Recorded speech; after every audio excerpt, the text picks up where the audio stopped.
안녕하십니까. 고고TV 여명입니다. 2월 20일인데요. 새벽에 방송될 내용입니다. 2월 19일 자정에 찍는 건데요. 그래도 힘을 내야 되겠습니다. 그래도 힘을 내야 되는데요. 지금 김명수가 입장문을 냈죠. 사과문이 아니고 자기의 입장만 변호했어요. 그리고 사법개혁, 즉 법원개혁을 완수하겠다 하고 사명을 다하겠다고 사퇴를 안 한다고 지금 발표를 했는데요. 19일 날 기가 찰 노릇입니다. 무조건 찍어내야 됩니다. 정권교체뿐이 없어요. 그 고고TV가 보수가 개혁해야 한다. 중도 진보까지 껴안아야 한다. 그렇지 않으면 이길 수가 없다. 지금 국민들은 말입니다.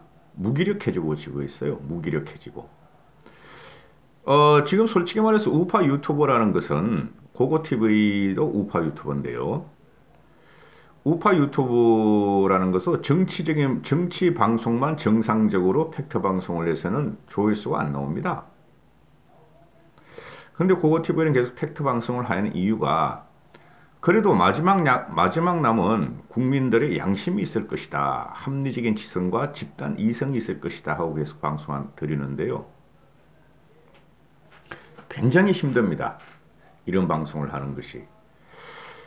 요번에 우리가 4.17 보선을 지든 이기든 얘네들이 검찰과 법원을 갖다가 완전히 장악했으므로 여기서 제가 뭐라고 이런 말씀을 계속 드리겠습니까?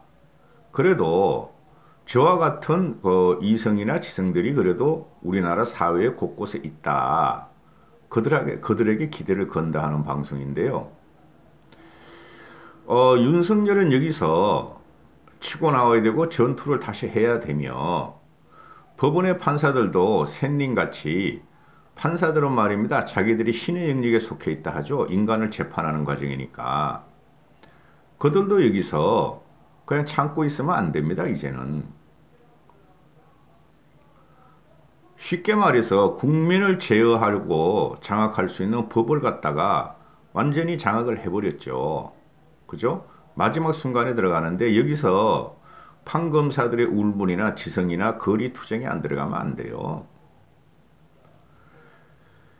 모든 신문과 칼럼들이 심지어 한겨레 경향까지 이 정권의 비루한 점, 천박한 점에 대해서 더 이상 문재인 정권을 지지하거나 용납하면 안 된다는 칼럼을 쏟아냅니다. 사설을 쏟아내고. 그럼에도 불구하고 이게 안 무너지는 게 말입니다. 국민들이 문제인 거예요. 그런 국민들은 정치에 크게 관심 없습니다.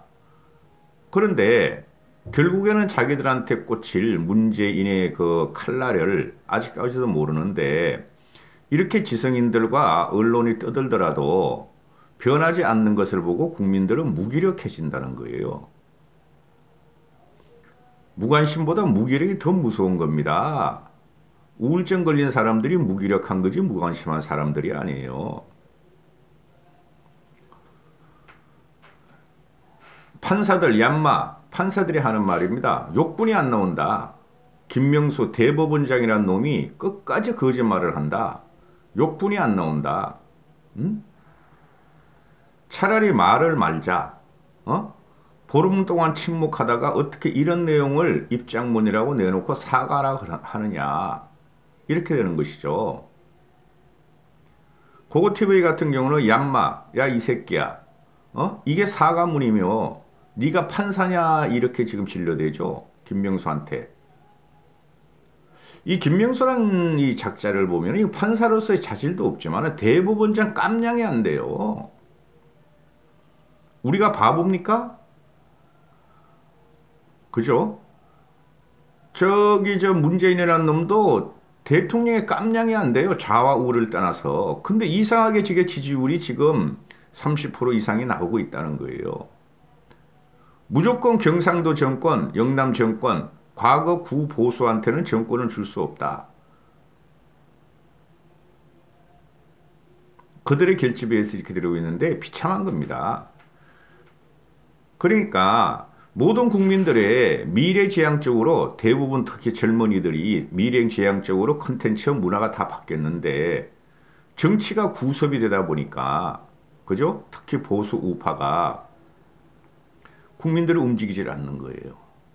알면서 움직이지 않는 거예요. 이 무기력이 무섭다는 것이죠.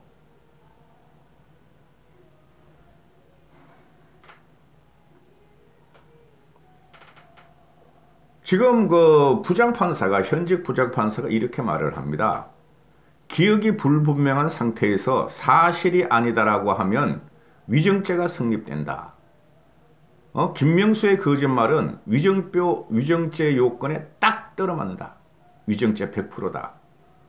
그죠? 정권을 뺏어야지 김명수도 재단을 할 수 있고 문재인도 재단을 할 수 있고 광화문으로 끌고 나올 수 있습니다. 힘을 합치지 않으면 안 돼요.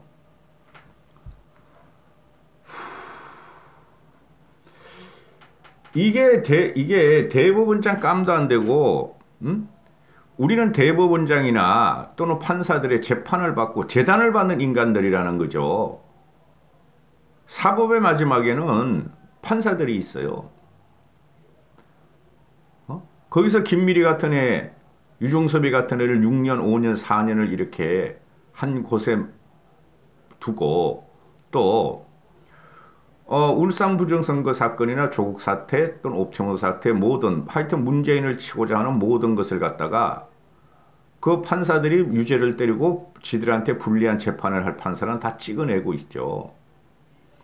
검찰이 찍어내는 것보다 판사를 찍어내는 게 더 흉측하고 더 악독한 겁니다. 그럴 수가 없는 거예요. 미국이 저렇게 지탱을 하는 게 200년을 지탱하는 게 사법 독립 때문에 그렇습니다. 일본도 저렇게 지탱하는 게 사법 독립 때문에 그렇습니다. 어느 정치인도 사법을 관여하지 않아요. 법원을. 그리고 미국 같은 데는 대법원장 같은 경우가 종신형 거의 20년, 30년 하잖아요. 그죠? 대법관도 그렇고. 그들은 비록 보수나 그러니까 공화당이나 민주당에서 지명이 됐더라 하더라도 양심에 따라서 민주당을 치고 공화당을 치고 하는 사람들이에요. 일본도 마찬가지고 서구 유럽도 마찬가지입니다. 최악성 괴물 정권이 태어난 거예요. 우리나라는. 이 심각한 문제입니다.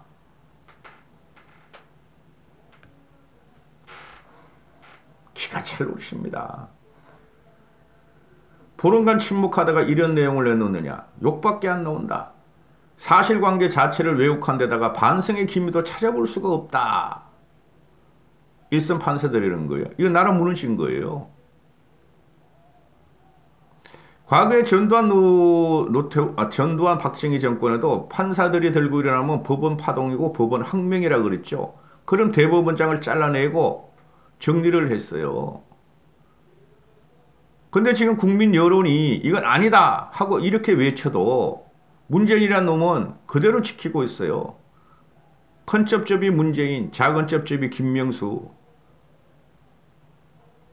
저는 좌우를 떠나가지고 김명수가 처음에 대법원장으로 지명이 될 적에 인상을 보고 큰일 났다 저놈아. 뭐 인권법연구에 우리법연구에 그런 거 떠나서 어떻게 저런 인상을 가지고 저리 졸렬한 놈이 대법원장을 하나.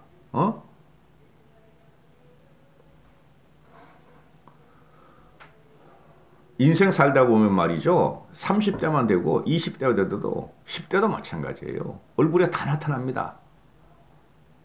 그네들이 어떤 생각을 하고 어떻게 살아가고 어떤 악행을 하는지 어떻게 간신적인 얼굴인지 다 나타납니다.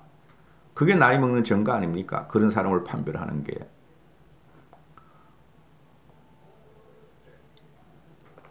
김명수가 이런 말을 합니다. 최근 우리 사법부를 둘러싼 여러 일로 국민과 법원 가족 여러분의 심려가 크실 줄 안다. 현직 법관의 탄핵 소추된 일에 대법원장으로서 안타깝고 무거운 마음을 금할 수 없고 그 결과와 무관하게 국민들께 송구하다는 말씀을 드린다. 그 과정에서 국민과 법원 가족 여러분께 혼란을 끼쳐드렸다. 나의 부주의한 답변으로 큰 실망과 걱정을 끼쳐드린 점에서 사과한다.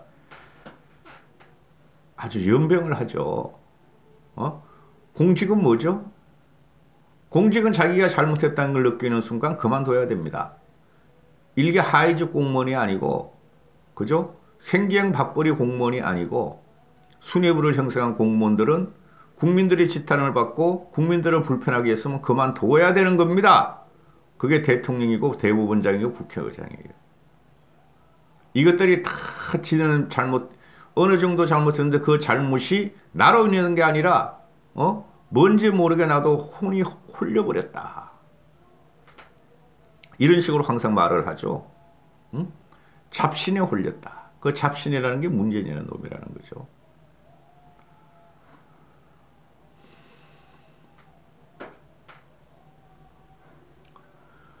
또 다른 판사는 이런 말로 비판합니다. 대법원장이란 놈이 거짓말로 인해서 대법원장 사퇴 요구까지 나오면서 사법부 전체가 조롱 대상이 되고 혼란에 빠졌는데 마치 탄핵 소추를 임성근 부장판사가 혼란을 불러온 것처럼 호도하고 있다. 이런 것이 대법원장이고 판사냐 이렇게 하죠. 판사의 기준은 도덕률과 양심률입니다. 여러분. 웃으면서 하고 싶은데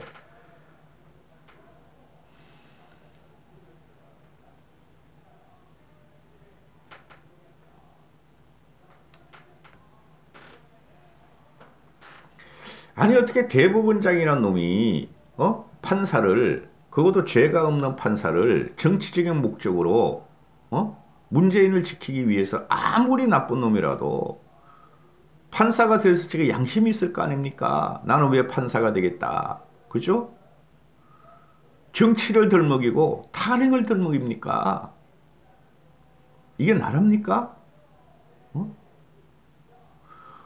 모든 난정과 폭정과 그저 탄압의 순회는 꼭대기는 대가리는 문재인이라는 거죠. 그 눈치채셔야 돼요. 신현수 사건을 보세요. 신현수가 한 달 반 동안 민정수석으로 가서 지도 검사로서의 자질과 양심 가지고 이건 너무 심하다. 출시 할머니가 또 저렇게 했고 조국이란 놈이 저렇게 잡것이 저렇게 국민들의 분노를 자아내고 했는데도 문재인이라는 놈은 쩝쩝대고 있었다. 그러다 지가 위기로 물리자 과거의 동지였던 나를 불렀다. 그럼 들어가기 전에 신현수가 국민의 원성을 갖다가 이렇게 계속 받으면 당신이 위험하니 검찰개혁이나 또는 윤석열과의 관계를 내가 어느 정도 해결할 테니 나한테 정권을 달라 하고 들어갔다고 지금 다 나오지 않습니까? 그러마 그렇게 좀 해다오 내가 살아야 되겠다 했는데 생양아치가 변할 리가 없죠. 이성윤을 찍어내야 된다. 심재 처리를 날려야 된다. 그죠? 그 다음에 한동훈을 복귀시켜야 된다. 그게 이 문재인의 아킬레스건인데 그러니까 이것들이 청와대에서 이제 언론들이 말하기를 청와대가 권력 암투가 들어갔다. 그죠? 또는 레임덕에 빠졌다. 안 빠진다니까요. 우리가 변하지 않는 한 이걸 꺾어내지 않으면은 유튜브 많이 믿지 마세요. 그거 돈벌이에 불과합니다. 안 빠진다니까요. 레임덕에. 애초에 레임덕이었어요. 쩔뚝발이 정권이었어요. 근데 그걸 지탱하면서부터 점점 강해지는 걸 보세요. 그러니까 노무현이 신복이었고 문재인이 신복이었던 자가 문재인을 갖다가 칠찍에 조용하고 칠찍고 난 너랑 일 못하고 나올지 이 정권은 끝난 거예요. 보통 상식으로 볼 적에는 과거 정권이 그랬으니까. 그런데 안 그런단 말이죠. 이것들은 180석을 가지고 있다는 거예요. 180석을. 우리 잘못이라고 180석까지 한 거는. 서울시장 보선이 끝나면 말입니다. 국힘이 이기든 지든 이것들은 무조건 개헌에 들어갈 것 같은 생각이 들어요. 마지막 나온 게 뭡니까? 법원 장악했어? 검찰 장악했어? 여기서 한 가지는 검찰의 윤석열이가 문재인을 치려고 피를 질질 흘리면서 지금부터 두세 달 대들어야 돼요. 그리고 옷 벗어야 돼요. 그렇지 않습니까? 지금 야권 지도자가 김종인 씨는 전략가고 기획가고 혁신가일 뿐이지 경세가일 뿐이지 길을만 인도하는 거지 문재인 투쟁에 나가나 앞서는 문재인 투쟁이 앞서거나 전 국민의 지지를 받는 야권의 지도자, 정치 지도자가 없다는 거죠. 사회에서 울림을 주는 지도자가 없다는 거죠. 야권에서. 전부 다 조망조망하고, 그죠? 비겁한 선비뿐이 없다는 거죠. 강한 선비도 없어. 그렇죠. 이런 상태에서 저것들이 다 장악했어. 언론이 너희 아무리 떠들어봐.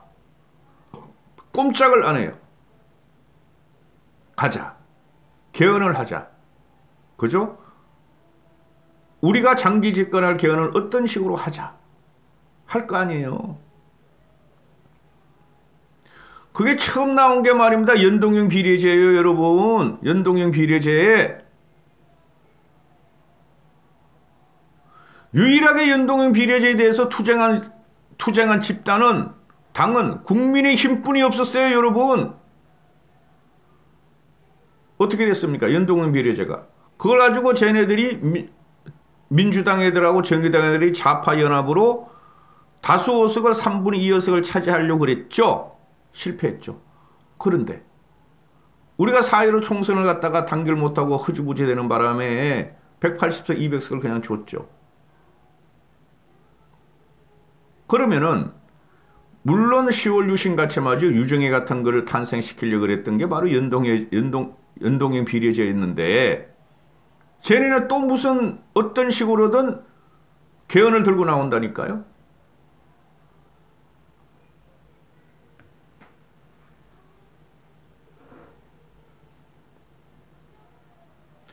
그래도 희망을 갖는 것은 고고티브에는 말입니다. 국민의 이성을 믿어요. 우리가 베네수엘라 같이 될 일은 없다. 아직까지 그렇게 생각하고 있어요.